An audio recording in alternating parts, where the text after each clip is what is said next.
الحمد لله رب العالمين والعاقبة للمتقين والصلاة والسلام على سيد الأنبياء والمرسلين وعلى آله وأصحابه وذرياته وأهل بيته أجمعين.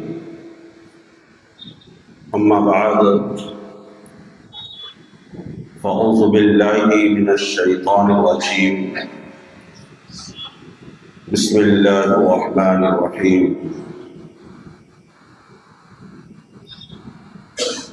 كلوا واشربوا ولا تسرفوا إنه لا يحب المسرفين.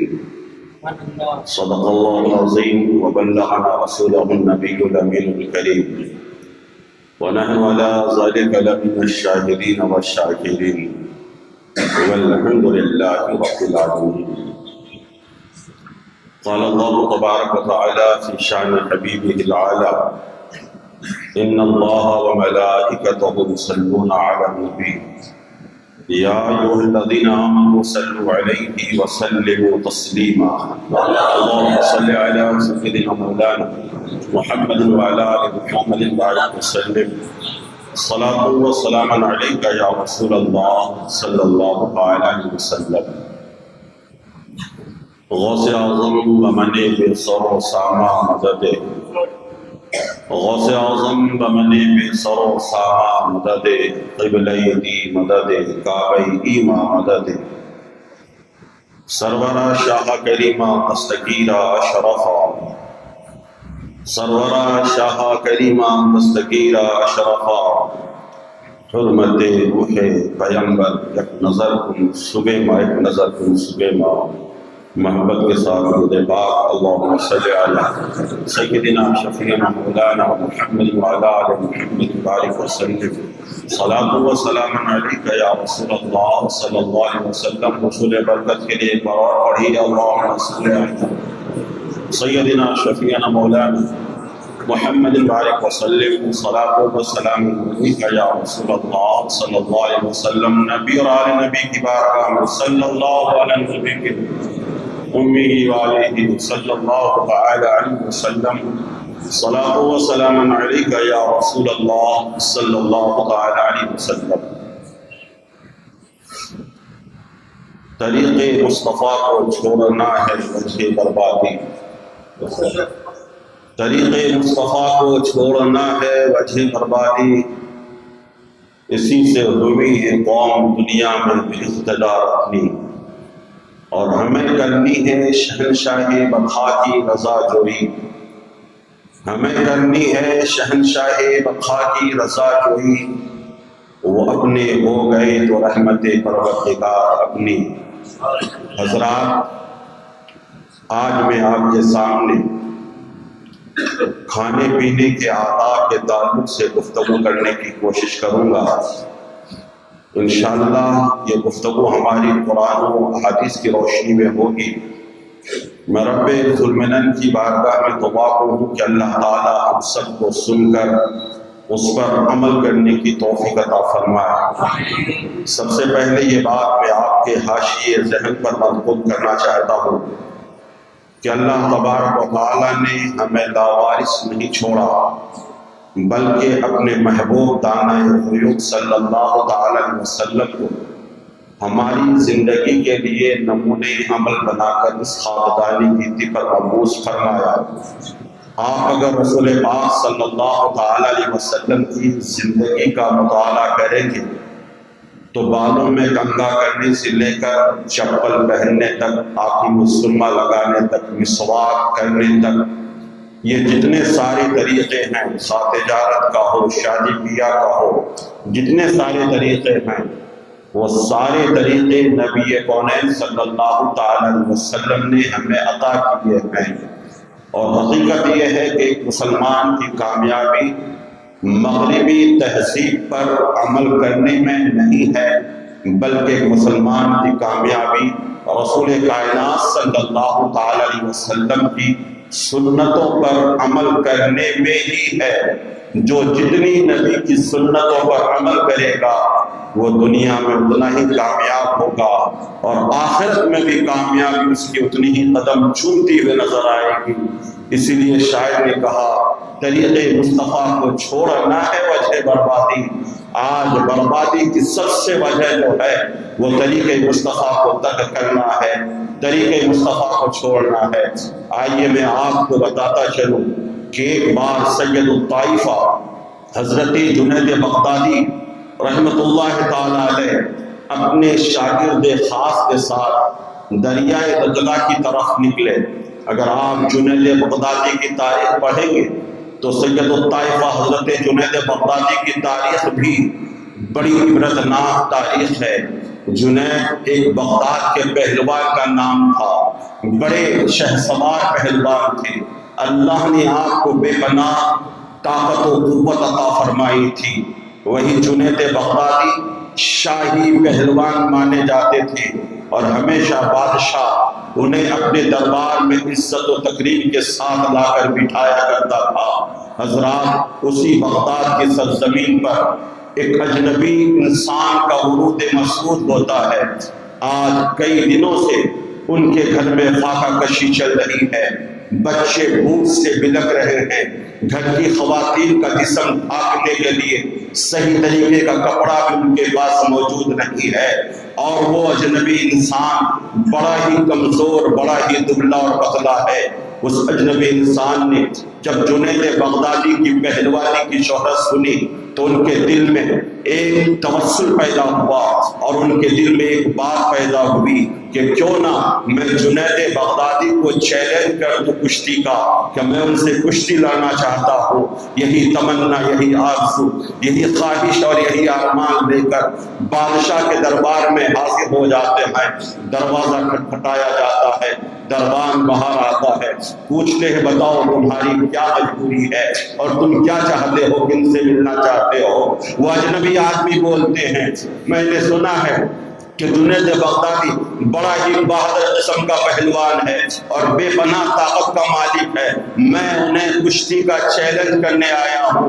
میرے دوستو، دربان نے کہا کہاں آپ ایک دن کے جیسے دکھ رہے ہو، کہاں وہ ایک پہاڑ جیسے ہیں، تمہارا مقابلہ ان کے ساتھ کیسے ہو سکتا ہے؟ یہ تو بالکل ناممکن سی بات ہے۔ انہوں نے کہا نہیں، میں ان کی شہرت سن کر کے آیا ہوں، جب کشتی کے اکھاڑے میں جائیں گے تو دیکھ لینا کہ کامیابی کس کو ملتی ہے اور کون کس کو چت کرتا ہوا نظر آتا ہے۔ میرے محترم بزرگوں، دوستوں، بادشاہ تک خبر پہنچی۔ بادشاہ نے بارہا ان کو منع کرنے کی کوشش کیا، لیکن وہ ماننے کے لیے تیار نہیں۔ انہوں نے کہا میں اپنے انجام کا ذمہ دار خود ہوں، اگر مجھے کچھ ہو جاتا ہے اس سے آپ سے کسی قسم کا کوئی سوال اور دریافت نہیں کیا جائے گا، کوئی بات پوچھی نہیں جائے گی، میں خود ہی ذمہ دار ہوں۔ بادشاہ نے بھی ان کے چیلنج کشتی کو قبول کر لیا۔ تاریخ متعین ہو گئی، جگہ متعین ہو گئی، فلاں تاریخ کو فلاں جگہ فلاں پہلوان کا فلاں ایک اجنبی انسان کے ساتھ کشتی کا مقابلہ ہوگا۔ اخبارات میں یہ خبر شائع ہو گئی، دور دور تک تہلکہ مچ گیا۔ اس خبر کو چاروں طرف شہرت مل گئی، یہاں تک کہ دور دور سے ہی نہیں بلکہ باہر ممالک سے بھی لوگ اس کشتی کو دیکھنے کے لیے حاضر ہونے لگے۔ بالآخر وہ تاریخ قریب آئی جس تاریخ میں کشتی ہونی تھی۔ آج جنید بغدادی بڑے آن بان اور شان کے ساتھ بادشاہ کے ساتھ اکھاڑے میں کشتی میں بیٹھا ہوا ہے، لوگ دیکھ رہے ہیں، وہ اجنبی انسان ابھی تک حاضر نہیں ہوا ہے۔ سوچا لوگوں نے کہ یوں ہی انہوں نے چیلنج کر دیا ہوگا، کہاں وہ ان سے مقابلہ کر سکتے، کہاں وہ آنے والے ہیں۔ ابھی یہ سوچ ہی رہے تھے کہ تھوڑی دیر کے بعد لوگوں نے دیکھا کہ صفوں کو چیرتا ہوا، بھیڑ بھاڑ سے نکلتا ہوا وہ بندے اجنبی کا اکھاڑے کے میدان میں حاضر ہو جاتا ہے اور کہتا ہے کہاں ہے جنید، میں ان سے کشتی لڑنا چاہتا ہوں، اور کشتی کے لیے حاضر ہو گیا ہوں۔ میرے محترم بزرگوں، دوستوں، سید الطائفہ جو ابھی تک جنید بغدادی پہلوان کے نام سے جانے جاتے تھے وہ حاضر ہو گئے۔ آخر جنید بغدادی نے ایک داؤ چلا، کہاں یہ اتنے کمزور اور ناتواں، کہاں وہ جنید اتنا شہزادہ سوار بڑا پہلوان مقابلہ کیسے ہو سکتا تھا؟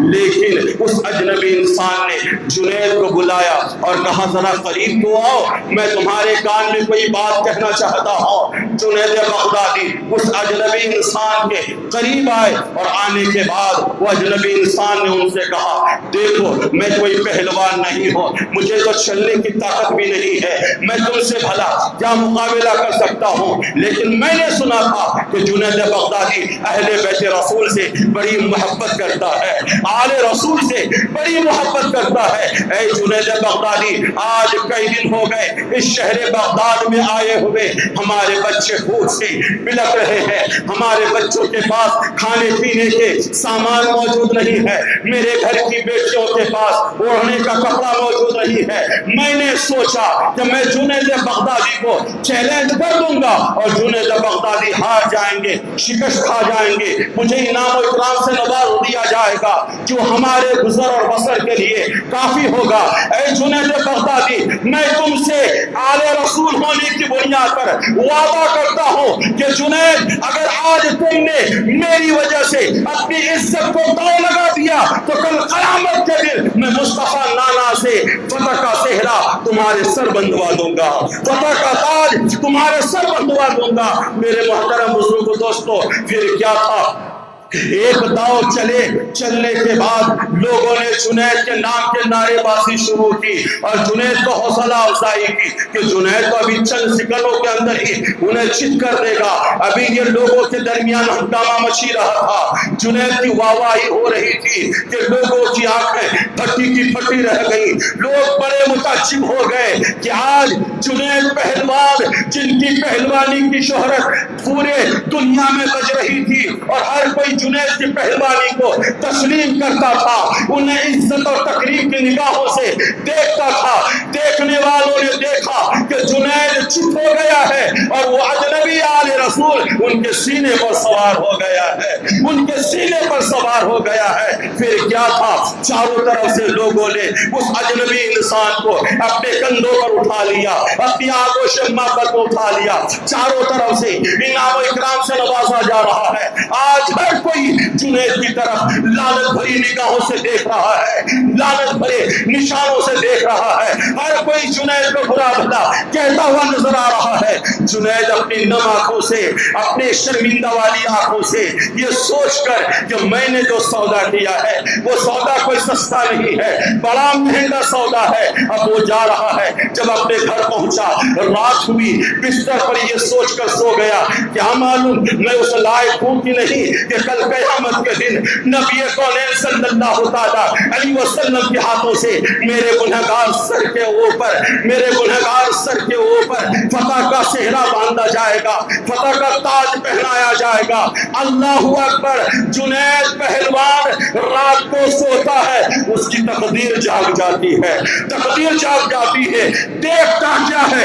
نگاہوں کے سامنے مدینہ گنبد خضرا موجود ہے، مصطفیٰ جان رحمت موجود ہے، نبی کی آمد کی برکت سے در و دیوار بالکل روشن ہو چکی ہے، صحن منور ہو چکا ہے۔ مصطفیٰ کہتے ہیں اے جنید تم نے میرے حال کے وجہ سے تم نے لعن و طعن برداشت کیا، تم نے شکست کھائی، میرے بیٹے نے تم سے وعدہ کیا تھا کہ قیامت کے دن صحرا تمہارے سر پر باندھا جائے گا، فتح کا تاج تمہارے سر کے اوپر رکھا جائے گا۔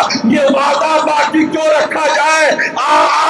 آج میں تمہارے سر کے اوپر فتح کا تاج باندھ دیتا ہوں، فتح کا صحرا باندھ دیتا ہوں۔ پھر کیا تھا کہ صبح ہوئی، اب وہی جو جنید بغدادی کو لعن و طعن کر رہے تھے، ہر کوئی جنید بغدادی کے قدموں میں اپنی نظریں جھکاتا ہوا نظر آتا ہے، اپنی نظریں جھکاتا ہوا نظر آتا ہے۔ بغداد کے بادشاہ نے اپنا تاج اٹھا کر جنید بغدادی کے سر پر رکھ دیا۔ میرے محترم بزرگوں دوستو، میں کہنا چاہتا چاہتا ہوں کہ آل رسول کی، اہل بیت رسول کی محبت میں، نبی کے گھر والوں کے عشق میں جنید نے شکست دی تو آج دنیا جنید کو سید الطائفہ کے نام سے جانتی، پہچانتی اور مانتی ہے۔ پہلے جنید لوگوں کے حقوق پر حکومت کرتے تھے، لیکن اب جنید لوگوں کے دلوں کے اوپر حکومت کرتے ہوئے نظر آتے ہیں، حکومت کرتے ہوئے نظر آتے ہیں۔ یہی جنید ہے کہ جنید کو اگر سمندر پار کرنا ہو تو سمندر کے پانی کے سطح کے اوپر اپنا مسلح بچھا کر پار ہو جایا کرتے ہیں۔ یہ جنید بغدادی کو یہ کرامت، یہ عزت، یہ رفعت، یہ بلندی، یہ شان و شوکت، یہ وقار، یہ بہار، یہ شہرت، یہ فتح کا تاج مصطفیٰ کے ہاتھوں سے فتح کا صحرا آل رسول کی عزت و تکریم کی بنیاد پر ملی۔ اور جنید بغدادی آج پوری دنیا میں روشن اور منور نظر آ رہے ہیں۔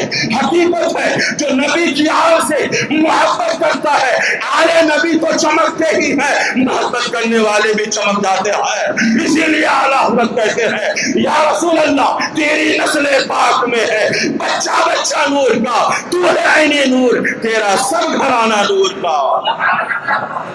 حضرات وہی جنید بغدادی جو بہت بڑے عالم تھے، بہت بڑے فقیہ تھے، اپنے شاگرد کے ساتھ دریائے دجلہ کی طرف تشریف لے گئے۔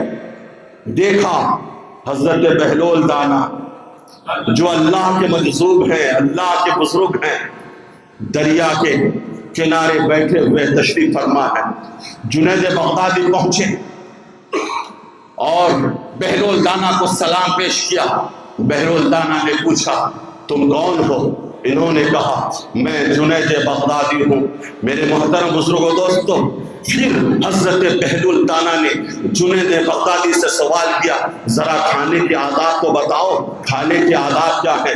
جنید بغدادی نے جواب دیا کھانے کے آداب یہ ہیں کہ کھانا کھانے سے پہلے ہاتھ دھویا جائے، پھر دسترخوان پر بیٹھ کر روٹیوں کا چھوٹا چھوٹا ٹکڑا کر کے خوب چھپا چھپا کر کھایا جائے۔ میرے محترم بزرگوں دوستوں، بہلول دانا کہتے ہیں تیرا جواب صحیح نہیں ہے، یہاں سے اٹھتے ہیں چلے جاتے ہیں۔ اس طریقے سے 3 بار جنید بغدادی نے سوال کیا، لیکن آخر بار جنید بغدادی جب حاضر ہوتے ہیں بہلول دانا کی بارگاہ میں، بہلول دانا پوچھتے ہیں تم کون ہو؟ اب جنید یہ نہیں کہتے ہیں میں جنید بغدادی ہوں، کہتے ہیں میں ایک عام سا انسان ہوں، آپ کی بارگاہ میں کچھ سوال لے کر کے آیا ہوں، آپ کی بارگاہ میں اکتساب فیض کے لیے حاضر ہوا ہوں۔ میرے محترم بزرگ دوستوں، بہلول دانا نے پھر پوچھا کھانے کا آداب بتاؤ، کھانے کا طریقہ بتاؤ۔ جنید بغدادی نے کہا حضرت میں نے تو آپ کو بتا دیا ہے، اب کوئی طریقہ کھانے کا مجھے نہیں معلوم ہے،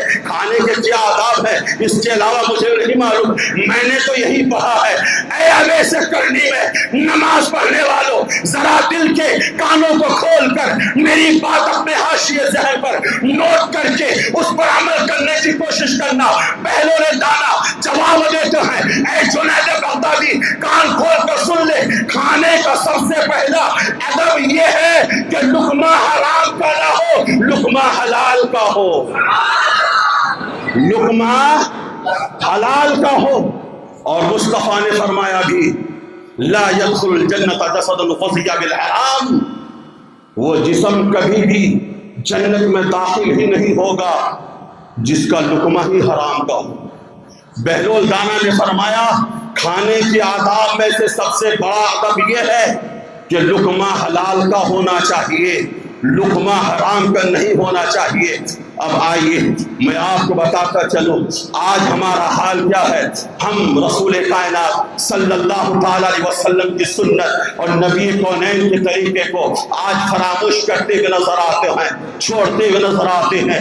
حضرات ذرا آپ اپنے دل پر ہاتھ رکھ کر کے سوچئے گا کہ کتنی بار ہم کھانے کے ٹائم پر بسم اللہ پڑھتے ہیں اور بسم اللہ کہہ کر کے کھانا شروع کرتے ہیں۔ حضرات بہت سے ایسے لوگ بھی ہیں جو کھانے کے ٹائم پر بسم اللہ نہیں کرتے، میں آپ کو بتانا چاہتا ہوں جو کھانا بسم اللہ پڑھ کر نہیں کھاتا اس کے کھانے میں شیاطین بھی شریک ہو جایا کرتے ہیں اور شیطان بھی کھایا کرتا ہے۔ ایک صاحب نے دعوت دی، ان سے ان کا جھگڑا تھا، بولے آج تو دعوت ہے، آج بسم اللہ پڑھوں گا ہی نہیں، میں بھی کھا لوں گا، میرا شیطان بھی کھا لے گا۔ یہ حال ہے ہمارا۔ لیکن آؤ نبی کونین صلی اللہ تعالی علیہ وسلم کی حدیث پاک سنو۔ نبی فرماتے ہیں، اس حدیث پاک کے راوی حضرت حذیفہ ہیں، ان حذیفہ رضی اللہ تعالی عنہ قال قال رسول اللہ صلی اللہ تعالی علیہ وسلم ان الشیطان یستحم الطعام لم یذکر اسم اللہ علیہ۔ حضرت حذیفہ کہتے ہیں کہ نبی نے فرمایا شیطان اپنے لیے اس کھانے کو حلال سمجھ لیتا ہے جس کھانے پر بسم اللہ نہیں پڑھا جاتا۔ جس کھانے پر بسم اللہ نہیں پڑھا جاتا وہ کھانا شیطان کے لیے حلال ہو جاتا ہے۔ اے ایسے کرنی میں نماز پڑھنے والوں، اب اگر آپ اپنے شیطان کو کمزور کرنا چاہتے ہو تو کھانا کھانے سے پہلے بسم اللہ پڑھ لیا کرو۔ اس لیے تو کتابوں میں یہ وارد ہے کہ جب مجلس کے ساتھ کھانا کھایا جائے، آج بیوی ادھر کھانا کھا رہی ہے، بچے ادھر کھانا کھا رہے ہیں، بوڑھے ماں باپ ادھر کھانا کھا رہے ہیں، بھائی بہن ادھر کھانا کھا رہے ہیں، یہ محبت کا طریقہ قوت کا طریقہ نہیں ہے۔ محبت کا طریقہ یہ ہے دسترخوان بچھاؤ اور سبھی لوگ ساتھ بیٹھ کر کھانا کھاؤ، پھر دیکھو آپس میں محبت بڑھتی ہے کہ نہیں، اتحاد بڑھتا ہے کہ نہیں، انسیت بڑھتی ہے کہ نہیں۔ بلا شک و شبہ اگر اس طریقے کو اپنایا جائے تو آپس میں محبت بڑھے گی۔ اب جب سب لوگ ساتھ مل کر کھانا کھائیں تو ایک آدمی کم از کم آواز سے بسم اللہ پڑھ لے۔ جب یہ آواز سے بسم اللہ پڑھے گا تو جتنے لوگ اس دسترخوان میں شریک ہوں گے سب کو بسم اللہ پڑھنا یاد آ جائے گا۔ حضرات معلوم ہوا حدیث مصطفیٰ کی روشنی میں کہ کھانا کھانے سے پہلے بسم اللہ کا پڑھنا ضروری، پڑھیں گے انشاءاللہ، اللہ پڑھنے کی توفیق دے۔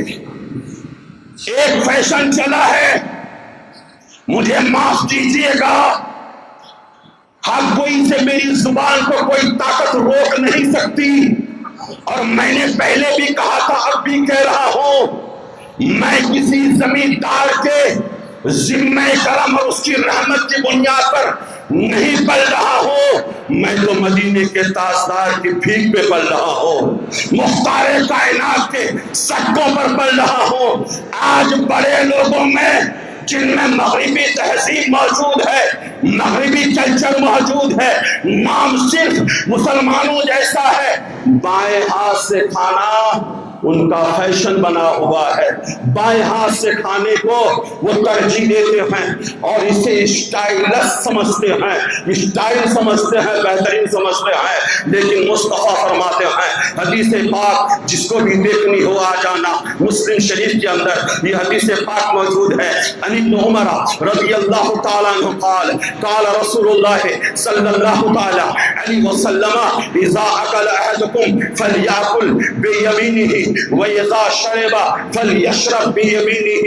حضرت ابن عمر کہتے ہیں کہ نبی نے فرمایا کہ اے لوگو تم میں سے کسی کو جب کھانا کھانا ہو تو دائیں ہاتھ سے کھایا کر، اور محبت سے بولو، دائیں ہاتھ سے کھایا کرو۔ دائیں ہاتھ منہ کے استعمال کے لیے ہے اور بائیں ہاتھ غلاظت کی صفائی کے لیے ہے۔ حضرات اس لیے کھانا کھانا ہو یا پانی پینا ہو آپ دائیں ہاتھ کا استعمال کیا کیجیے۔ اب آئیے بائیں ہاتھ سے کون کھاتا ہے؟ عن ابن عمر رضی اللہ تعالیٰ عنہ قال قال رسول اللہ صلی اللہ تعالیٰ علیہ وسلم لا یأکل بشمالہ الا شیطانا۔ اللہ کے رسول فرماتے ہیں کہ بائیں ہاتھ سے کھانا کھانا اور پانی پینا یہ شیطانی عمل ہے۔ معلوم یہ ہوا جو بائیں ہاتھ سے کھاتا ہے وہ شیطانی عمل پہ عمل کرتا ہے۔ ہم مسلمانوں کا طریقہ بائیں ہاتھ سے کھانے کا نہیں ہے بلکہ سیدھے ہاتھ سے کھانے کا ہے۔ حضرات اب آئیے ایک حدیث پاک سنتے چلیے۔ ماں عائشہ کہتی ہیں ان عائشہ قالت کانا یحب کانا رسول اللہ صلی اللہ تعالی علیہ وسلم یحب الحلوہ والعسل۔ ماں عائشہ کہتی ہیں کہ مصطفیٰ جان رحمت صلی اللہ تعالی علیہ وسلم کو حلوہ اور شہد بڑا پسندیدہ تھا، بڑا پسندیدہ تھا۔ حضرات اور بہت سے لوگوں کی یہ عادت ہوتی ہے کہ لوگ کھڑے ہو کر پانی بھی پیتے ہیں اور کھانا بھی کھاتے ہیں۔ اب کھڑے ہو کر کھانا کھانا، پانی پینا بڑی بڑی شادیوں میں یہ تو فیشن بھی بن چکا ہے۔ اللہ کی لعنت ہے ایسے طریقے کے اوپر۔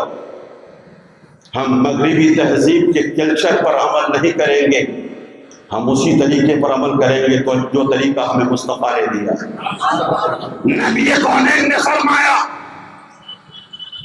کہ تم اونٹوں کی طرح پانی نہ پیو، لا تشربوا کالبعیر، اونٹ کی طرح پانی نہ پیو۔ کیا مطلب؟ اس حدیث پاک کا مطلب یہ ہے کہ اونٹ جب پانی کے برتن میں اپنا منہ ڈالتا ہے تو ایک ہی سانس میں پونا پانی پی لیتا ہے۔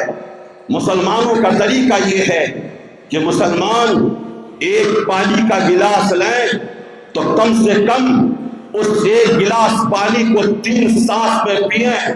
اب اس میں پینے کا فائدہ کیا ہے؟ اس سے پینے کا فائدہ سب سے بڑا تو یہ ہے کہ اگر اس طریقے سے پانی پیا جائے تو دل بڑا مطمئن ہوتا ہے، دل کو تسلی بھی ملتی ہے، دل کو سکون بھی ملتا ہے۔ اس لیے میرے بھائیوں ہمیں طریقہ اپنانا ہے مصطفیٰ جان رحمت صلی اللہ تعالی علیہ وسلم کا، ہمیں طریقہ اپنانا ہے نبی کونین کا۔